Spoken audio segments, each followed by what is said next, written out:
লাইফে আর কিছু না পারলেও চুপ করে থাকা শিখে নেওয়াটা এটা ভালো। কারণ চুপ করে তুমি যদি সব কিছু সহ্য করতে পারো তাহলে তুমি সবার কাছেও ভালো থাকতে পারবে। নিজের কাছে একটু কষ্ট হবে, তারপরেও সবার কাছে ভালো থাকাটা তো বেশি প্রয়োজন। আমিও আমিও এখন অনেক চুপ হয়ে গেছি। ভিতরের ক্ষত যন্ত্রণা কাউকে বুঝতে দিই না, শরীরের কোনো যন্ত্রণা আমি কাউকে বুঝতে দিই।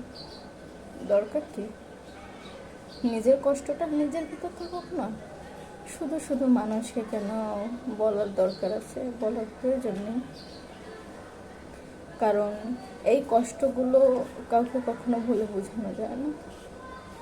শরীরের একটা অংশ কাটলে সবাই ওটা দেখে ফিল করে যে ওর এতটুকু কেটেছে, তাহলে তো অনেক ব্যথা পাচ্ছে।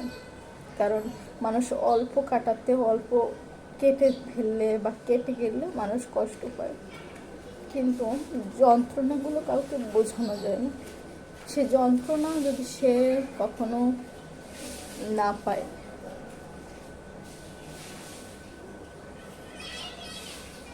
জানি আরও চুপ করা শিখতে হবে, মুখ বন্ধ করা থাকা শিখতে হবে। না হলে তুমি মানুষ কী করো? ভালো মানুষের নমুনা তো এগুলাই থাকে। চুপ করে সব কিছু সহ্য করা, চুপ করে সব কিছু মেনে নেওয়া, চুপ করে যন্ত্রণা উপভোগ করা। কজন পারে?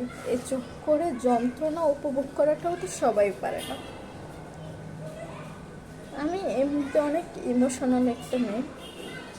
অল্প কিছুতে চোখে অনেক কান্না চলে আসে, কিন্তু জানি এই চোখের জলের কোনো দাম নেই কারো কাছে। হ্যাঁ, কারো কাছে এটা মজার মনে হয়, তাই না কান্না করাই ভালো। নিজের সব কিছু নিজের ভিতরে থাকা ভালো। কারো খেয়াল রাখা মানে এটা নয় তুমি খেয়েছো কিনা, তুমি ঘুমাইছো কিনা, এটা না। যে তোমার খারাপ সময় তোমার পাশে থাকবে, তোমার তোমার কোনটা ভালো লাগে, তোমার কোনটা খারাপ লাগে, এটা বোঝা। তো এটা কজনে বোঝে? হ্যাঁ, আমরা মানে এরকম কাউকে দেখি না যে এইভাবে কেউ কখনো কাউকে বোঝে। লাইফে কারো উপর ডিপেন্ডেন্ট হওয়া একদম সব থেকে খারাপ। কখনো কারো উপর ডিপেন্ডেন্ট হওয়া ভুল।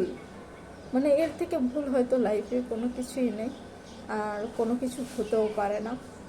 আমি অনেক কিছু বলতে চাই, কিন্তু বলতে যেও থেমে যাই। কেন সেটা আমি বলতে পারবো না, কিন্তু থেমে যাই।